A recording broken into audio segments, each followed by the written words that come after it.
আসসালামু আলাইকুম প্রিয় শিক্ষার্থীবৃন্দ, শুভেচ্ছা নিয়ে মির্জাপুর সরকারি কলেজের অনলাইন ক্লাসে তোমাদের সবাইকে ওয়েলকাম জানিয়ে আজকের পাঠদান শুরু করছি। আজকের বিষয় হচ্ছে সামাজিক গবেষণা ও পরিসংখ্যান, যা ডিগ্রি তৃতীয় বর্ষ এবং অনার্স চতুর্থ বর্ষের জন্য ক্লাস নিচ্ছি। আর পাঠদান শিরোনাম হচ্ছে গণসংখ্যা নিবেশন।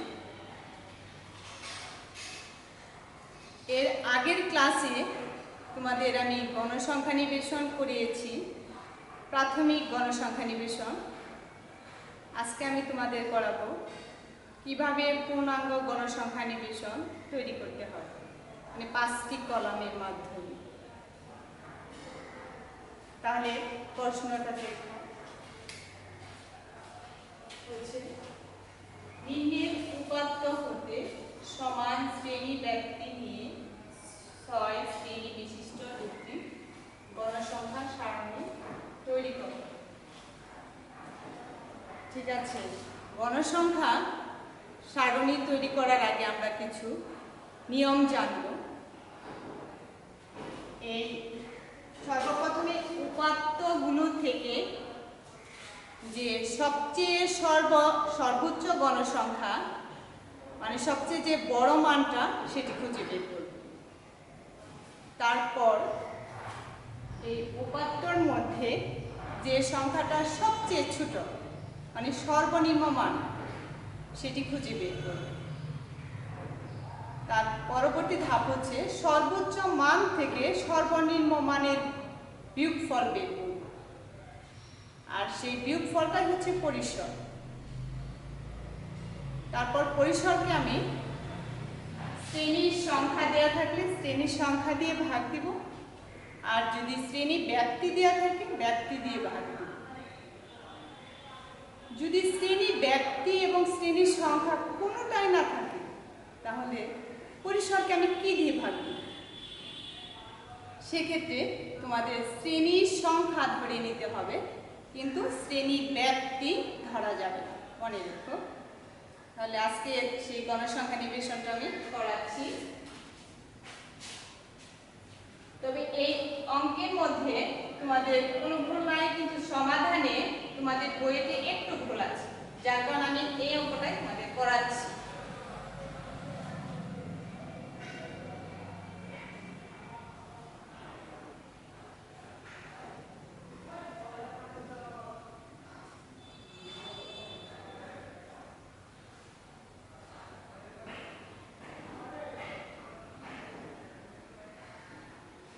উপাত্তের সংখ্যা n। এখানে যতগুলো উপাত্ত আছে সবগুলো তোমাকে গুণে নিতে হবে যে টোটাল কতগুলো উপাত্ত আছে। এখানে মোট উপাত্ত আছে 30।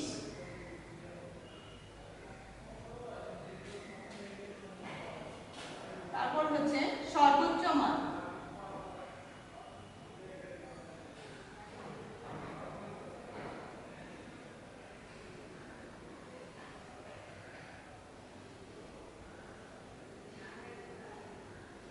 সর্বোচ্চ সংখ্যা, এখানে দেখো সবগুলোর মধ্যে সবচেয়ে বড় সংখ্যা কোনটি? সবচেয়ে দেখো বড় সংখ্যা হচ্ছে 32। তাহলে সবচেয়ে বড় সংখ্যা খুঁজে নিতে হবে। বড় সংখ্যা হচ্ছে 32। তাহলে সর্বনিম্ন সংখ্যা আবার খুঁজে বের করতে হবে।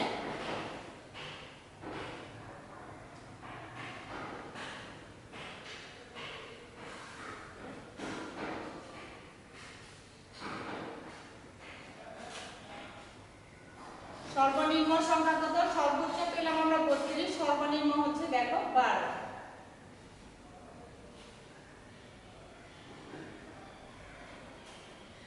এখন এই সর্বোচ্চ এবং সর্বনিম্ন, সর্বোচ্চ মান থেকে সর্বনিম্ন মানের বিয়োগফল বের করব, এটাই হচ্ছে পরিসর। তাহলে এটি পরিসর।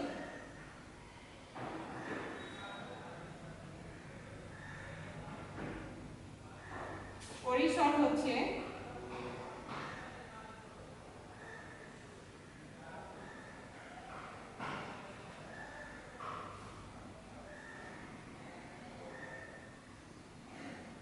সর্বোচ্চ সংখ্যা মাইনাস সর্বনিম্ন সংখ্যা।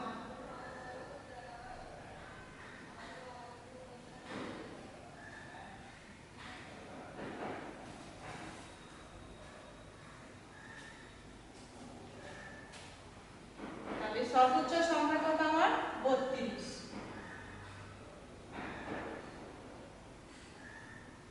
বিয়োগ হচ্ছে সর্বনিম্ন হচ্ছে 12। আমরা পাশাপাশি লিখি যেহেতু আসবে না। 32 থেকে 12 বিয়োগ করলে কত থাকে? 20।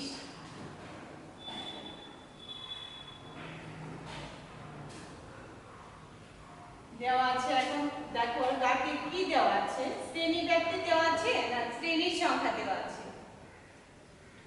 দেখি আমরা পড়ে, সমান শ্রেণী ব্যক্তি নিয়ে 6 শ্রেণী বিশিষ্ট, তাহলে দেওয়া আছে শ্রেণীর সংখ্যা, লিখব অতএব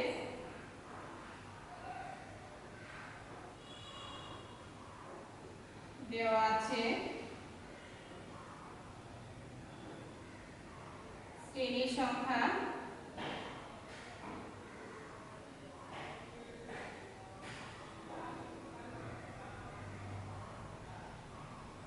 দেওয়া আছে শ্রেণীর সংখ্যা কত? 6।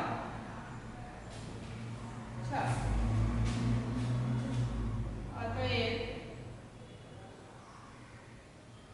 শ্রেণী ব্যক্তি, শ্রেণী ব্যক্তির সূত্র কি জানো? পরিসর ভাগ শ্রেণী সংখ্যা।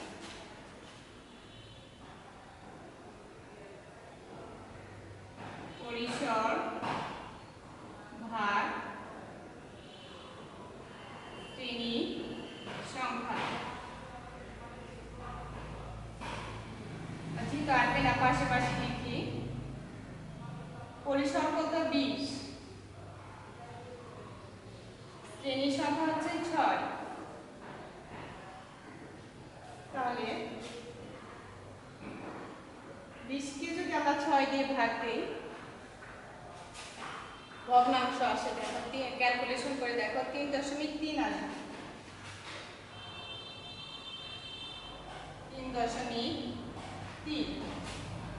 3.3 এরকম করে লেখা যাবে না, পূর্ণ সংখ্যা লিখতে হবে। এর জন্য লিখতে হবে 3.3 এর পরবর্তী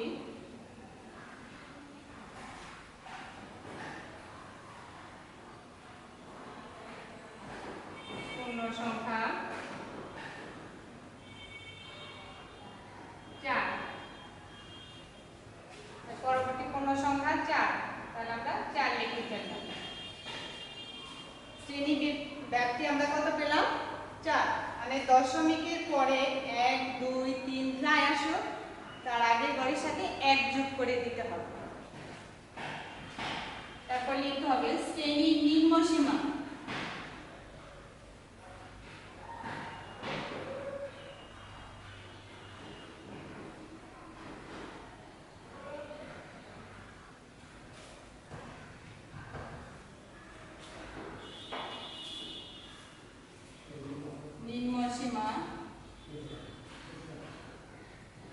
শ্রেণীর নিম্ন সীমা কত ধরা যায়? এখানে তো সর্বনিম্ন আছে 12, তাহলে আমরা 12ই ধরে নিই।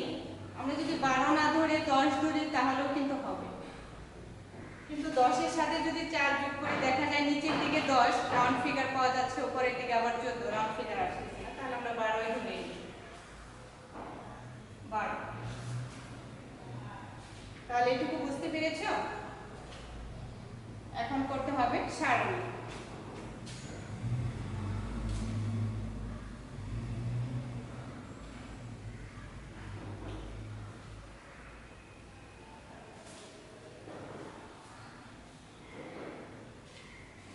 সারণী করতে হবে। আমাদের শ্রেণী ব্যবধান কত পেলাম? তাহলে 4, কি লিখতে পারি? 4 শ্রেণী ব্যবধান নিয়ে একটি গণসংখ্যার সারণী তৈরি করা হবে।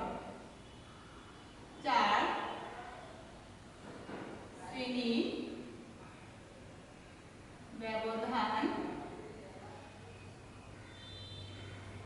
নিয়ে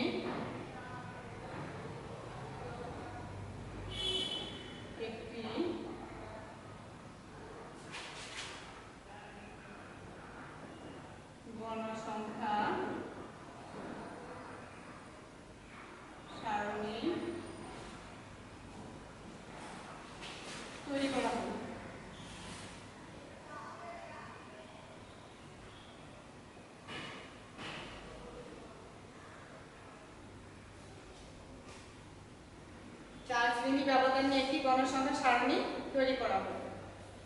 তাহলে আমরা তো বললাম যেহেতু পূর্ণাঙ্গ গণসংখ্যা নির্বাচনী করব 6টি কলাম হবে। আমাদের রো হবে কয়টা? আমাদের যেহেতু শ্রেণী সংখ্যা কত দিয়ে আছে 6, তার চেয়ে একটা বেশি করব 7।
বলেছি 5টি কলামের মাধ্যমে, তাহলে আমরা 5টি কলাম করে ফেলি।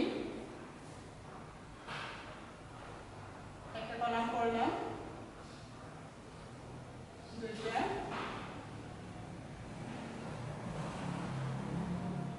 তিনটা, একটা, দুইটা, তিনটা, চারটা, 5টা কলাম কিন্তু আমাদের অলরেডি পেয়ে গেছে। প্রথমে আমাদের কি লিখতে হবে? শ্রেণী ব্যবধান।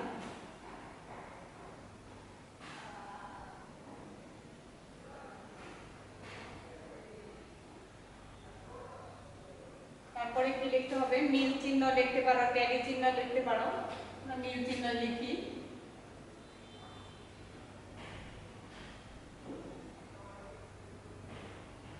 মিল চিহ্ন। তারপরে আমরা কি লিখতে পারি? গণসংখ্যা। গণসংখ্যা না লিখে যদি আমরা সংক্ষেপে এফ লিখি তাহলেও হবে। চলো আমরা লিখি গণসংখ্যা এফ, সংক্ষেপে লিখি। তারপর আমরা কি বের করব?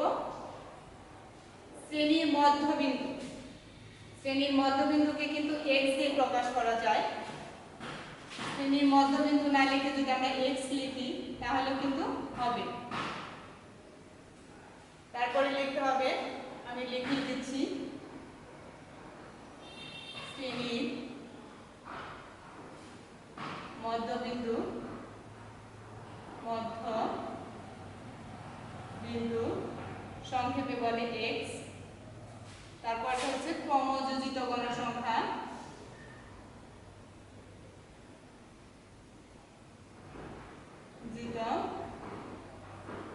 গণসংখ্যা সংক্ষেপে আমরা লিখতে পারি কি? সেখানে এফসি।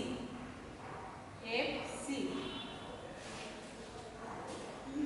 আর গণসংখ্যাকে আমরা লিখি গণসংখ্যা, সংক্ষেপে লিখতে পারি এফ। আচ্ছা, শ্রেণী ব্যবধান। আমার শ্রেণীর নিম্ন সীমা কত দিয়েছি? 12। তাহলে আমি লিখি 12। 12 থেকে, এবং সর্বোচ্চ মান আমি কত পেয়েছি? 32। 32 যে সংখ্যার ভিতরে আছে আমি তার মধ্যে পর্যন্ত লিখব। তাহলে 12-র সাথে শ্রেণী ব্যাপ্তি যোগ করো, 12-র সাথে 4 যোগ করো, কত হবে? 13, 14, 15, 16।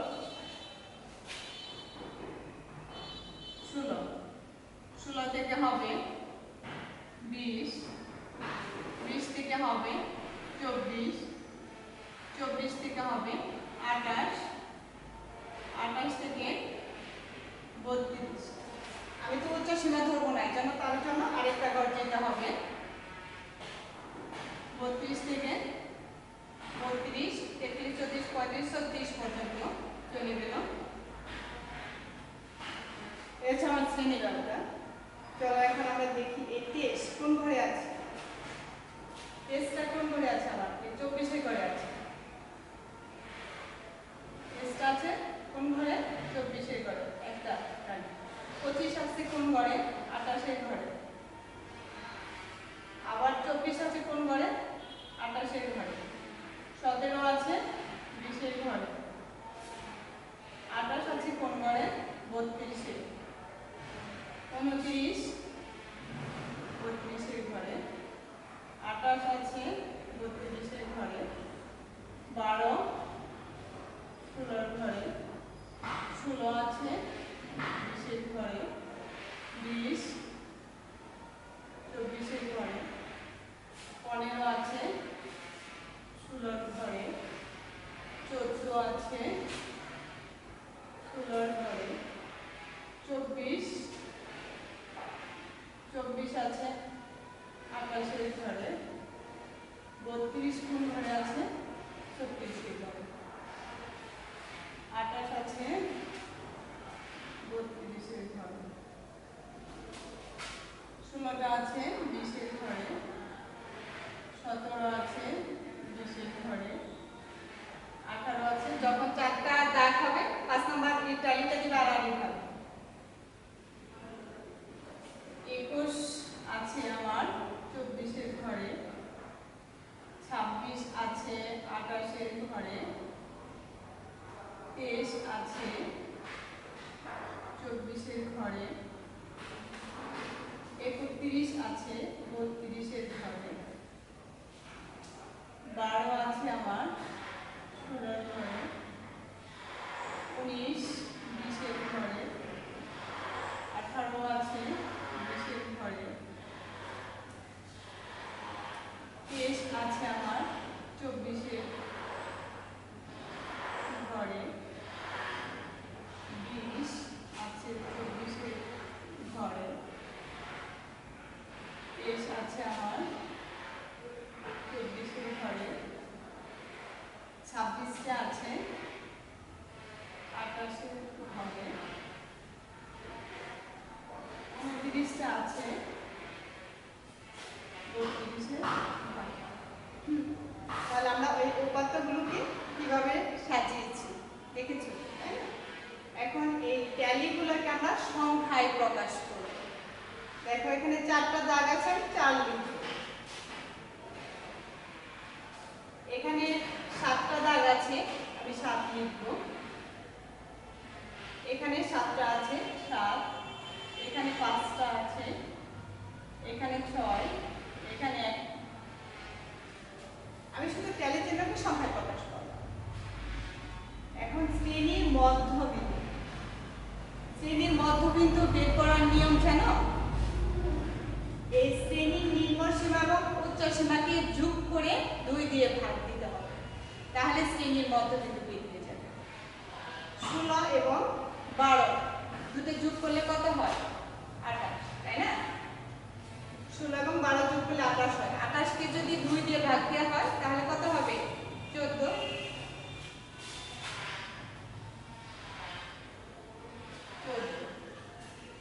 তারপরে 16 এবং 20 এই দুটো যোগ করে 2 দিয়ে ভাগ দিতে হবে, প্রত্যেক ঘরে সেই একই রকম, তাহলে হবে 18।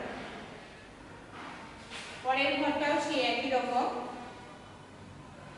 22, মানে নিম্ন এবং উচ্চ সীমাকে যোগ করে 2 দিয়ে ভাগ দিতে হবে প্রত্যেক ঘরে। 24 এবং 28 কে যোগ করে 2 দিয়ে ভাগ দিতে হবে, ভাগ দিলে আসবে 26।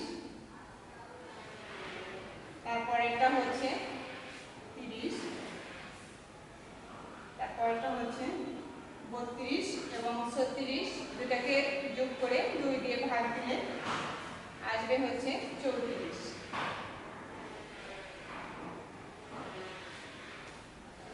তাহলে দেখো প্রত্যেক ঘরে আমি নিম্ন এবং উচ্চ সীমা যোগ করে 2 দিয়ে ভাগ দিয়ে শ্রেণী মধ্যবিন্দু বের করেছি। ক্রমযোজিত গণসংখ্যা বের করার নিয়ম জানো? এই গণসংখ্যাকে পর্যায়ক্রমে যোগ করে যে সংখ্যা পাওয়া যায় তাই হচ্ছে ক্রমযোজিত গণসংখ্যা। তাহলে প্রথমে কি গণসংখ্যা 4, আমি 4 এর ঘরে 4 লিখলাম। 4 এর সাথে পর্যায়ক্রমে কিন্তু আমি যোগ করছি। 4 এর সাথে 7 যোগ করলে আমার কত হয়? 11। 11 এর সাথে আর যদি 7 যোগ করি 18 হবে।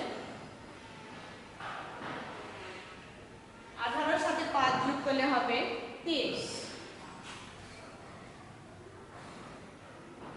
23 এর সাথে 6 যোগ করলে হবে 29।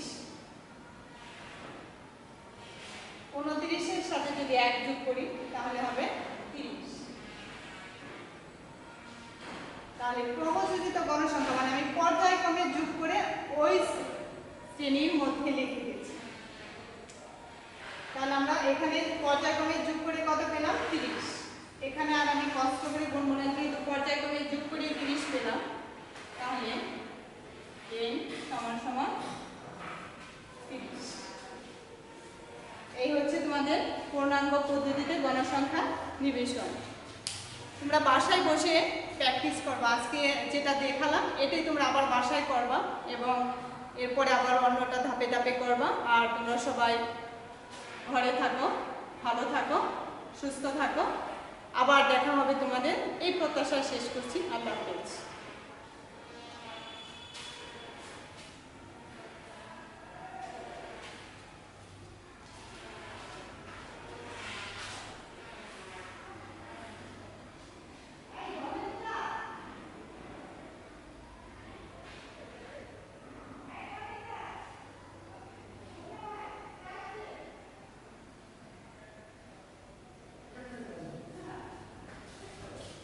শেষ আপনি